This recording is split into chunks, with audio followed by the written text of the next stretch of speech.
'88, you had Bull Durham and Field of Dreams. Later, you would make For the Love of the Game. 3 films on the surface about baseball. Are they about baseball? Those are the backdrops. I mean, Love of the Game is really about baseball, but it's the backdrop for a love story. I think when you want to make a sports movie, the good thing is don't put too much sports in it. You know, really, you know, highlight the people and how they interact. I mean, Bull Durham is set against minor league baseball, but it's a great love story, a great triangle, Saranda and Tim Robbins. And you know, I remember when I was, you know, doing Field of Dreams, and actually Bull Durham went back to back with each other. And that was, people were really questioning me, you know, on that particular move. They were really questioning it because it was, in some way, wasn't sure I should be making one baseball movie because they were supposedly like poison, you know, I don't know. I mean, it's sometimes good to go through life a little naive, like, well, I don't know why you're afraid. I'm not afraid of this. I recognized what I thought was great writing, and it was a great American screenplay. And that's not to exclude the rest of the world, but I was very conscious because even now when I look at a movie, I look at what their potential is in a way of who is this going to speak to. I really do. I mean, I look at that, and it was like, okay, I'm not sure on the surface that this movie is going to translate around the world, an international movie. Because I had a very significant thing happen to me early in my career. Fandango was a movie that was really good in my mind, but didn't get a national release in America. Politically speaking, some things happened in that movie, and it never got a real release.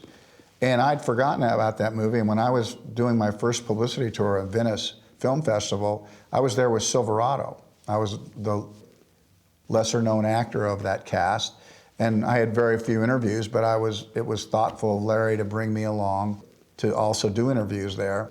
And somewhere along the line, somebody came and said to me, they're screening your movie. And I said, no. It was one of my 5 interviews, you know, during the week. And they go, no, it's screening right now. And I said, no, and they go, no, it's Fandango. And I said, I did Fandango about a year and a half ago. They go, no, it's here. An Italian distributor had brought it. So after the interview, I wandered down. They brought me into the theater. It was right at the end of the movie. It was jam-packed. People, I remember, were sitting in the aisles. And when the lights came on, the audience turned at once and looked up, and for whatever reason, they just loved this movie. And I walked out of the theater, and the entire theater walked out with me, and we walked down the street. It was like our feet weren't hitting the ground. And I was brought up very conservatively, but again, a new thing happened in my life. Aha, movies aren't just for Americans. They really travel the world. That may seem like an obvious thing to you, but in me growing up, it wasn't so obvious. You know, it was like, what?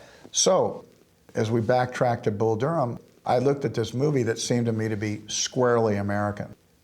And so for that reason, none of the studios were going to make that movie because there was no upside for them around the world. But I really believed in it with the director, and so for the longest time we tried, and then we got it made for about $6 million. We made that movie. And that movie's probably made $200-300 million, you know, for $6 million. Not bad, it's a classic movie, but it's an American movie.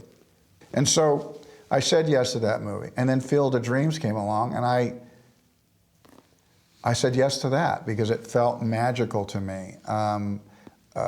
Again, that was a movie that wasn't going to translate on the surface around the world, but I decided to make it. So these little movies have always been important to me.